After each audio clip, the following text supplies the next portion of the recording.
Hello, Marvelyn Brown here, and I'm excited because I did my research. I was looking around for deals during Black Friday, which was in November. And so I ran across this page on the Canva website, and Canva is offering 75 days of Canva Pro for free.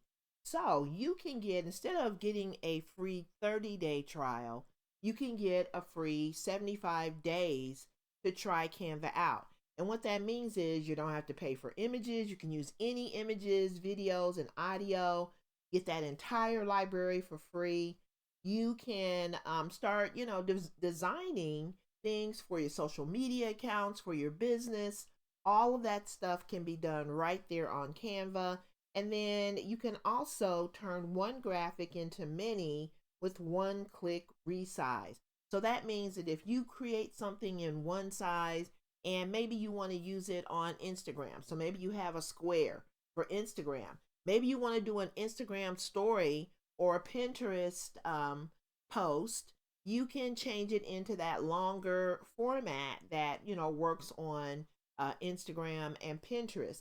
So you can do that with the pro account. You can't do that with the free account.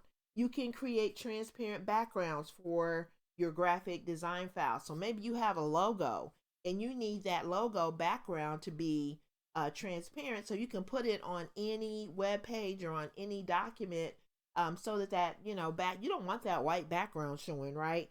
So there's so many different advantages that you can get with the 75 days, and that's going to give you a longer time to evaluate whether you want to sign up for Canva Pro or whether you want to go back to that free account. So head over. I'll put a link in the show notes and also in underneath the video that you can head over and check this out. Thank you so much for watching, and I hope you can take advantage of this because it's a really great deal. All right, have a good day, and I'll see you on the next video.